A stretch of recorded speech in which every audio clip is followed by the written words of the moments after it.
Bonjour bien-aimés, je vous propose que nous puissions continuer notre lecture dans Romains chapitre 12. Donc dans les deux précédentes vidéos, parole du jour, nous avions été au chapitre 9, Romains chapitre 12, versets 9, 10, 11, et maintenant je propose que nous puissions voir les versets 12, voire 12 et 13. Alors je reprends toujours pour que nous puissions avoir le contexte et l'introduction de ce verset 12 et 13.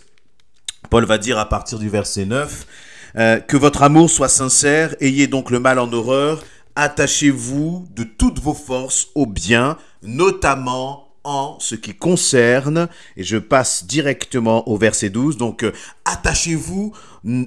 attachez toutes vos forces au bien, notamment en ce qui concerne l'espérance. Quelle soit votre joie, l'épreuve, qu'elle vous trouve plein d'endurance, la prière, priez avec persévérance. Donc, 3 éléments clés que nous est donné là pour nous encourager, pour t'encourager. Je crois que vraiment, en tout cas, moi, ces paroles, elles me parlent, elles me donnent de l'envie d'avancer encore, quelles que soient les difficultés, quelles que soient les épreuves. Et c'est vraiment avec cœur que je voudrais te partager aussi ces clés pour que nous puissions achever la course jusqu'au bout, quel que soit ce qui se passe dans nos vies, quel que soit ce que tu peux traverser. Quel que soit ce que tu peux traverser, eh bien Paul dit, attache-toi de toutes tes forces, notamment en ce qui concerne l'espérance. Alors, que veut-il dire dans le domaine de l'espérance? Eh bien, dans le domaine de l'espérance, Paul dit que l'espérance soit ta joie. Il y a quelque chose de merveilleux dans ces paroles. Pourquoi?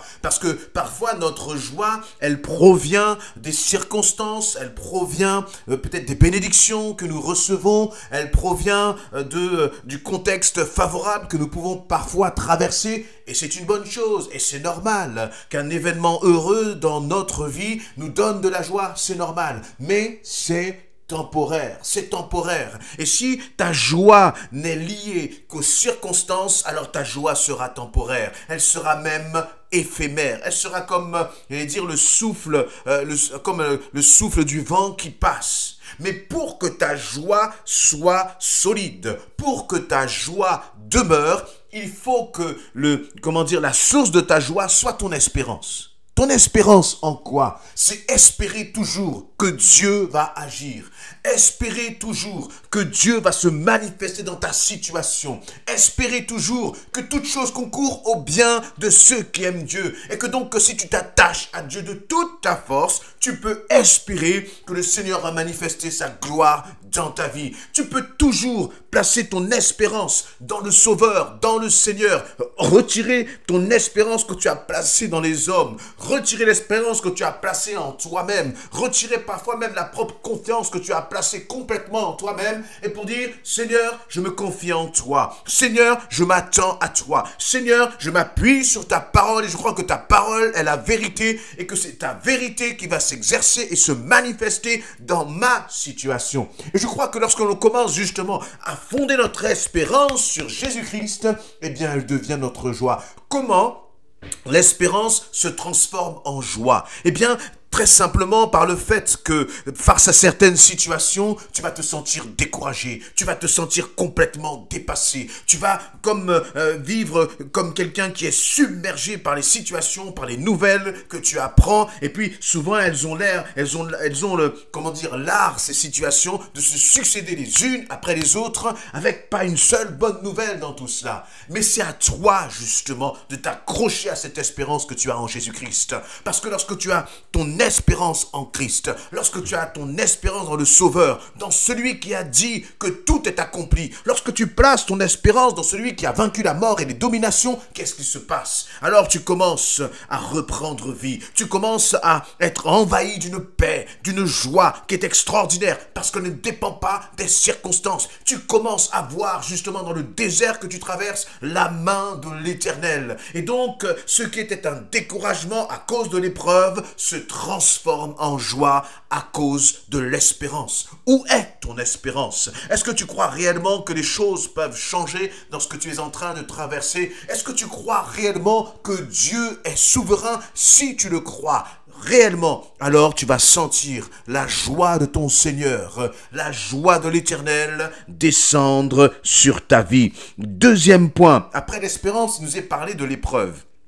Donc, toujours dans ce verset 12, en ce qui concerne l'épreuve, qu'elle vous trouve plein d'endurance. Qu'elle vous trouve plein d'endurance. À la première épreuve, comment est-ce que tu réagis? Au premier, j'allais dire, coup de l'ennemi, comment est-ce que tu te comportes? Est-ce que tu te lamentes ou au contraire, tu commences à retrousser les manches et à te dire, Seigneur, je vois qu'il y a une difficulté que je suis en train de traverser. Parfois même, on sent qu'on entre comme une sorte de tunnel où il va y avoir une succession d'épreuves. Et là, eh bien, nous devons être des hommes, des femmes, des enfants de Dieu endurants, c'est-à-dire qui s'attachent à l'Éternel, qui disent « Rien ne me séparera de l'amour de Jésus-Christ. Je m'attache à mon Dieu et j'irai jusqu'au bout. » De toute façon, nous ne sommes que des voyageurs sur cette terre. Et en tant que voyageurs, nous devons être déterminés à arriver à destination. Et la destination, c'est l'éternité. La destination, c'est un homme, une femme qui ne renie pas le Seigneur, qui ne renie pas Jésus-Christ, quelles que soient les difficultés. Alors, tiens bon, face à l'épreuve, il dit que l'épreuve te trouve des hommes et des femmes pleins d'endurance.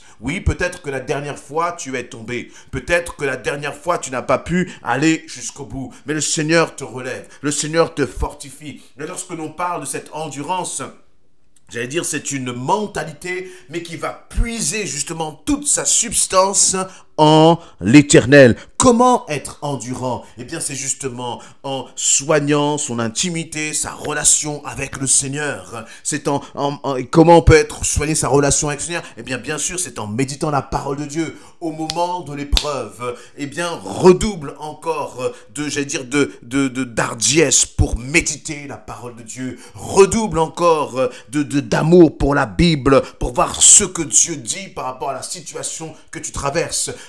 Commence à te poser des questions sur quelles sont les promesses de l'Éternel pour toi. Et c'est comme cela que tu vas commencer à traverser les épreuves. C'est comme cela que tu vas être de plus en plus endurant et que tu vas sauter justement les obstacles les uns après les autres. Parce qu'à chaque fois que tu vas plonger tes regards dans l'Éternel, à chaque fois que tu vas plonger tes regards dans la parole de Dieu, tu vas trouver une solution. Tu vas trouver le moyen de passer cette épreuve. Et cela, à chaque fois, va faire de toi un homme, une femme victorieuse en Jésus-Christ. Vous voyez, lorsqu'on donne sa vie à Christ, eh bien, déjà, il y a une dimension que l'on reçoit, un état que l'on reçoit, c'est un état de victoire. Tu es victorieux parce que tu appartiens à Christ. Mais tout en étant victorieux parce que tu appartiens à Christ, il faut aussi marcher dans la victoire. Parce que cette victoire que tu as obtenue, tu peux la perdre dans l'épreuve. Mais au contraire, si tu traverses l'épreuve, peut-être que tu es en train là si tu vaincres cette épreuve, si tu es plus que vainqueur dans cette épreuve, tu ressortiras encore plus fort spirituellement. Tu ressortiras encore plus grandi spirituellement. Et lorsque je dis que tu ressortiras encore plus fort spirituellement, ce n'est pas que tu vas commencer à gonfler ta poitrine, non. Mais c'est parce que tu vas ressortir avec une meilleure connaissance de l'Éternel. Tu vas ressortir avec une meilleure connaissance de Jésus-Christ. Une connaissance qui n'est pas, comment dire, intellectuelle.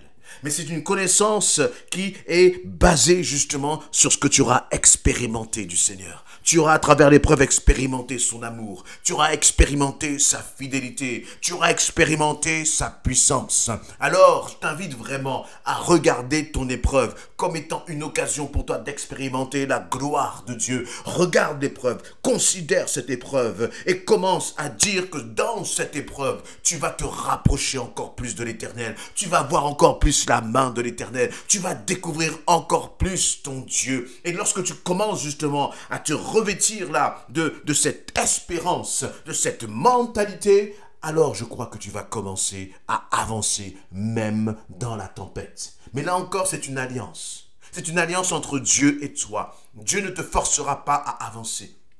Mais Dieu voudra que tu puisses placer ton espérance en lui. Et lorsque tu vas commencer à placer ton espérance dans l'Éternel, et non pas dans ce que les médecins te disent, non pas ce que ta famille te dise, non pas ce que ton patron te dit, non pas ce que les autres te disent, non pas ce que toi tu penses de toi-même, lorsque tu vas réellement commencer à placer ton espérance dans l'Éternel, là tu vas devenir un homme et une femme endurante en Jésus-Christ. Et le dernier point qui nous est mentionné dans ce verset 12, c'est la prière. Où il nous invite à prier avec persévérance. La prière. Il dit oui, c'est bien de prier, mais c'est pas suffisant. C'est pas suffisant de prier. Il dit qu'il y a une façon aussi de prier. Et là, on rejoint justement, ça complète cette dimension de l'endurance. Il faut prier avec persévérance. Ne baisse pas les bras, ne lâche pas, ne regarde pas simplement ce que tes yeux voient, ne regarde pas simplement aux résultats visibles. Mais là aussi, lorsque nous prions, c'est par la foi. Et notre Seigneur, qui est le rémunérateur de notre foi, il va agir, il va manifester sa gloire. Il va manifester sa gloire. Alors, ne baisse pas les bras. Tu as prié une fois, tu as prié deux fois, tu as prié trois fois. Et alors, est-ce que Dieu n'est pas le Dieu tout-puissant? Est-ce qu'il n'est pas le Dieu véritable? Est-ce qu'il n'est pas le Dieu du miracle et de l'impossible? Ça ne change pas. Et ce n'est pas le nombre de prières, d'ailleurs, que j'aurais faites qui doit affecter ma foi en l'Éternel. Au contraire, plus tu pries et plus cela doit renforcer ta foi. Plus tu pries et moins tu dois être découragé. Plus tu pries, la prière, c'est le moyen à travers lequel nous pouvons nous rapprocher encore du Seigneur. C'est le moyen à travers lequel, eh bien sûr, parce que nous communiquons avec lui. Plus nous communiquons avec lui, plus nous sommes influencés par le Saint-Esprit. Plus nous sommes influencés par le Saint-Esprit, plus, eh bien, nous marchons en vainqueur. Alors prie, redresse-toi, relève-toi. Peut-être que tu avais abandonné pour ta famille, pour ton époux, pour tes enfants, pour peut-être tu es dans le célibat et tu priais justement pour que le Seigneur puisse te permettre de fonder une famille parce que c'était le désir de ton cœur. Peut-être que tu as abandonné. N'abandonne pas, place ta foi en l'Éternel, mais fais-le avec persévérance. Et bien sûr, lorsque je vous communique ces pensées, eh bien je me parle aussi à moi-même. Le Saint-Esprit me parle aussi et me dit, fortifie-toi, prends courage, ne baisse pas les bras. Et toi aussi, mon frère, ma soeur, mon ami, si tu entends ces paroles, fortifie-toi et prends courage. Pour résumer, il y a tellement de richesses dans ce verset 13. L'espérance, l'épreuve et la prière. Face à ces trois éléments-là, il faut premièrement faire de l'espérance notre joie. Deuxièmement, de l'épreuve, il faut lui manifester, dans l'épreuve, il faut manifester de l'endurance. Et pour la prière, il faut manifester de la persévérance. Joie, persévérance, endurance. Soyez bénis, bien-aimés. Amen.